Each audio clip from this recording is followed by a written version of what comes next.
Em toda a história da humanidade sempre houve crenças, religiões que de uma certa forma influenciou a cultura, né, os valores, influenciou as civilizações de uma forma, de um modo geral. E eu quero falar aqui, né, de figuras que se sobressaem e que são conhecidas, algumas tidas como sagradas, outras como divindades. Por exemplo, nós poderíamos falar de Buda, que tem a sua relevância para o budismo. Podemos falar de Maomé, considerado como o maior profeta do islamismo, tá? E podemos falar também de Moisés, que é reverenciado, amado e é estudado nas sinagogas do mundo inteiro. E foi esse Moisés que tirou Israel da terra do Egito e que recebeu no Monte Sinai as tábuas dos 10 mandamentos.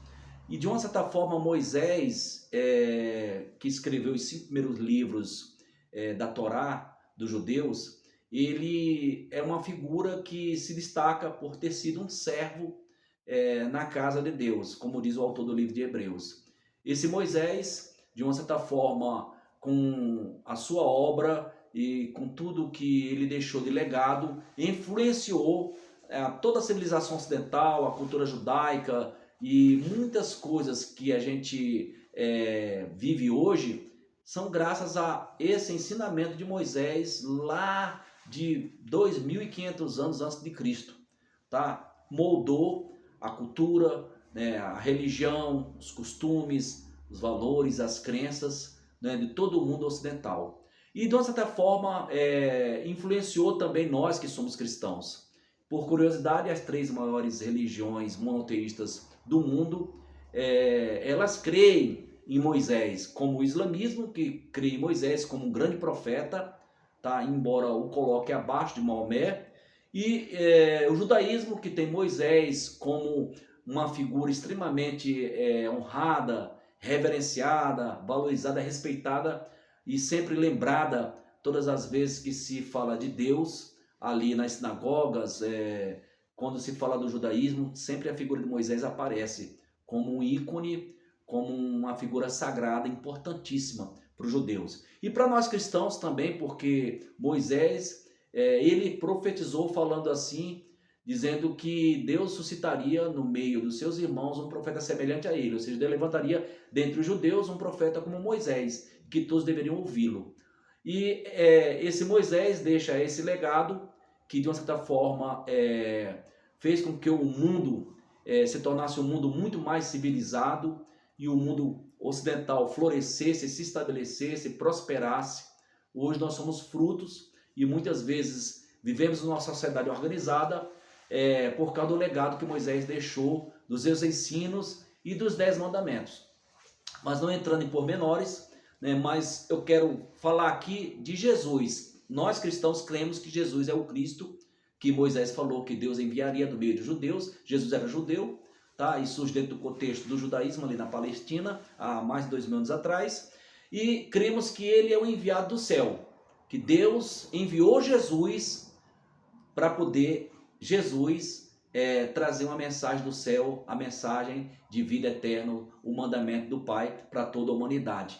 Jesus seria o descendente de Abraão, que através de Abraão todas as famílias da terra seriam abençoadas.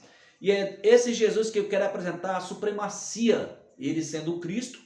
Paulo fala sobre a supremacia de Cristo, quanto ele é muito mais importante do que qualquer outro personagem da história, de qualquer religião, né? Seja religião mitológica, animista, seja qualquer religião, né, pequena ou grande, seja Buda, seja Maomé, seja o próprio Moisés do judaísmo, Cristo tem a sua supremacia, ele é muito mais importante.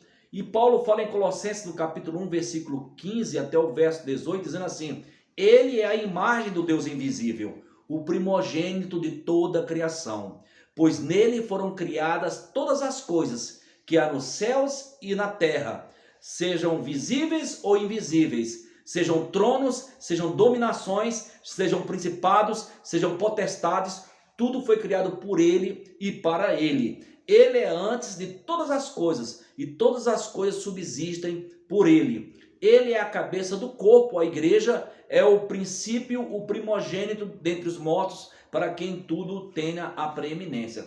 Então Paulo sintetiza aqui em 4 versículos os pilares fundamentais da doutrina da pessoa de Cristo. Em primeiro lugar, ele fala sobre a divindade de Cristo aqui, porque diz que ele é a imagem do Deus invisível, né? E ele está corroborando o que João falou, quando João fala no princípio era o verbo era Deus e o verbo estava com Deus.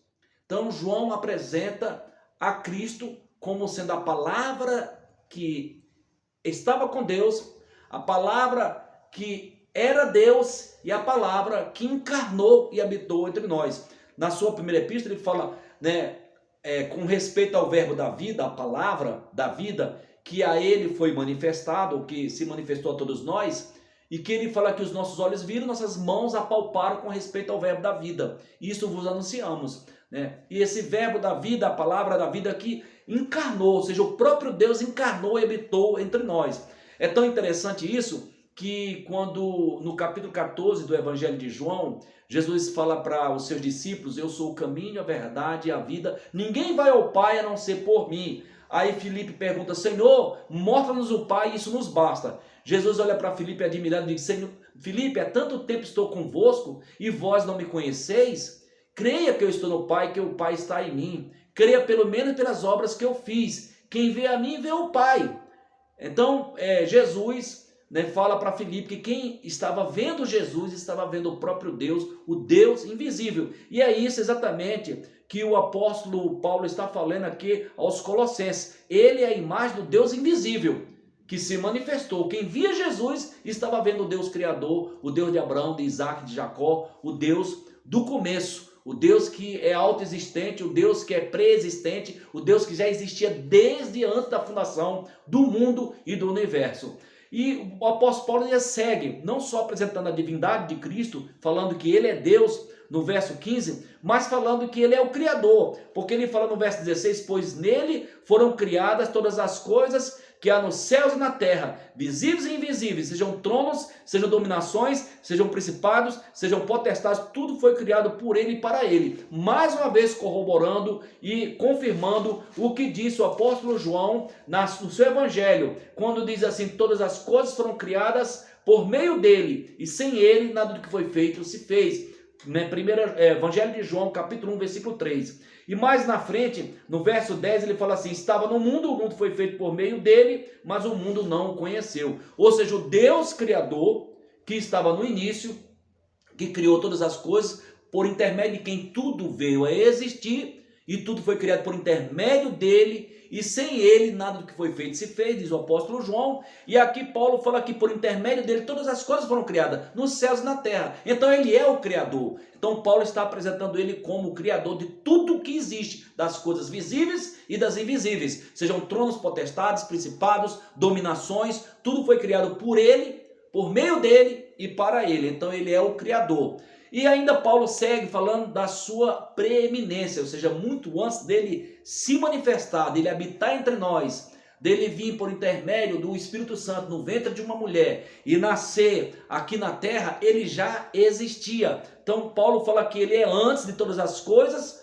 e todas as coisas subsistem por ele. Não só ele existia muito antes de falar da sua pré-existência ou da sua preeminência, porque ele é o primeiro, né? Ele existia muito antes de tudo ser criado, como também está falando que é ele que sustenta, que é ele, né, que nutre, alimenta, né, que cuida de todas as coisas. Tudo existe por meio dele e para ele. Então, aqui Paulo está apresentando a sua preeminência, dizendo que ele é antes de todas as coisas, como está escrito no verso de número 17, que diz que ele é antes de todas as coisas e todas as coisas subsistem por ele. Né? Tudo que existe, existe, né, por intermédio dele. Ele é a vida e a vida é a luz dos homens. Então temos aqui sintetizado em 4 versículos toda a doutrina fundamental sobre a pessoa de Jesus, a divindade de Cristo, Cristo como Criador, sua preeminência e a excelência da sua supremacia muito superior a Moisés, superior a Abraão, a Isaac, Jacó, muito mais importante do que esses personagens sagrados, que tiveram o seu valor, tem a sua importância, a sua relevância para os judeus, muito mais importante do que Maomé do islamismo, muito mais importante do que Buda, porque quando a gente analisa e vê a história desses personagens, dessas religiões, todos eles morreram, foram sepultados, sua sepultura está entre nós até os dias atuais e é visitada como ponto turístico, como é o caso de Maomé e como é também no caso de Moisés. Moisés que morreu no Monte Pisga, como está no relato sagrado do Antigo Testamento, porém seu corpo não foi achado, tá? E é interessante que, Paulo está apresentando aqui a supremacia de Cristo.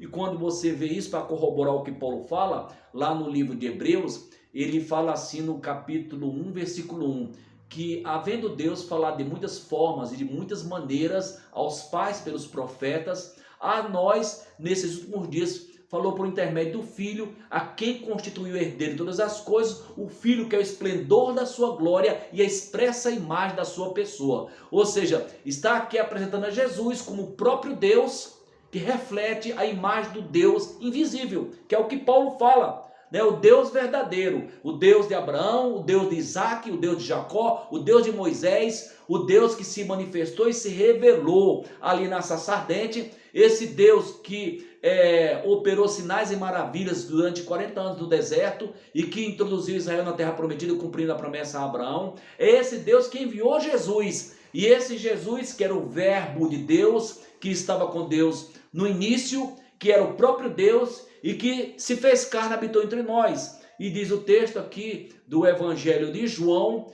que o mundo foi feito por intermédio dele, ele veio para o mundo e o mundo não conheceu. E Paulo está afirmando aqui que tudo foi criado, por meio dele, tá? Tudo que existe, coisas visíveis e invisíveis, então tudo foi criado por ele e para ele. Então temos aqui uma mensagem poderosa que revela, teologicamente, biblicamente, a pessoa de Jesus, quem ele é de verdade. Isso traz uma plena convicção para nós que cremos que Jesus é o Filho de Deus, é o Messias, é o próprio Deus, que se revelou e habitou entre nós, cheio de graça e verdade, para que você creia que só existe um único Deus verdadeiro, Criador do céu e da terra, para que você creia que o único meio de esse Deus é por intermédio de seu Filho Jesus, que habitou entre nós, que é o próprio Deus em forma humana, que ele e o Pai são um só, tá? E que ele enviou agora o Espírito Santo para que esteja com a igreja e conosco, para dar testemunho da verdade e de tudo o que ele ensinou e nos confortar e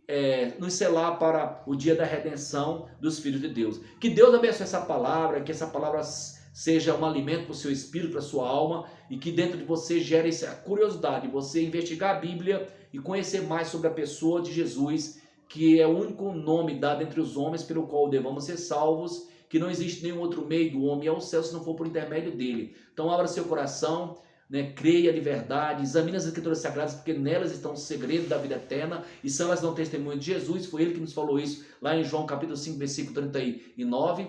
Então busque esse conhecimento, porque isso é a salvação da sua alma, da sua família, da sua casa. Isso é muito importante para você, para que você possa ter a esperança, de uma vida após essa daqui. Que Deus abençoe. Eu quero fazer uma oração, abençoar você, tá? E receba essa oração e creia de todo o seu coração que só Jesus Cristo é o Senhor, para a glória de Deus Pai.